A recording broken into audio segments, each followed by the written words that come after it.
শ্রীলঙ্কার বিপক্ষে প্রথম টেস্টের স্বপ্নের মতো এক দিন পার করেছে বাংলাদেশ ক্রিকেট দল। প্রথম দিনেই বাংলাদেশের ব্যাটিংয়ে এসেছে 2 সেঞ্চুরি। অসাধারণ এক সেঞ্চুরি পেয়েছেন মুশফিকুর রহিম। সেঞ্চুরির দেখা পেয়েছেন নাজমুল হোসেন শান্ত।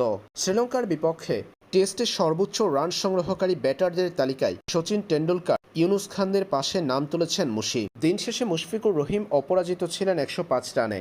186 বল মোকাবেলা করেছেন বাংলাদেশের এই মিডল অর্ডার। মুশফিকের পাশাপাশি দারুণ এক জুটির রেকর্ড গড়েছেন নাজমুল হোসেন শান্ত। দিন শেষে 260 বল মোকাবেলায় 136 রানে অপরাজিত টাইগারদের অধিনায়ক। দিনের শুরুতে দ্রুত সাদমান ইসলাম অনেক, এনামুল হক বিজয় এবং মমিনুল হককে হারিয়ে বাংলাদেশ যখন বিপাকে পড়েছিল, সেই চাপ সামলে মুশফিকুর রহিম এবং নাজমুল হোসেন শান্তর প্রায় 250 রানের জুটি বাংলাদেশকে এনে দিয়েছে 292 রানের সম্মানজনক স্কোর। প্রথম দিনের খেলা শেষ হয়েছে 90 ওভারে। পূর্ণ 90 ওভার ব্যাটিং করে 3 উইকেট হারিয়ে বাংলাদেশ এখন সংগ্রহ করেছে 292। প্রথম দিন শেষে লঙ্কানদের বিপক্ষে চালকের আসনে টাইগাররা।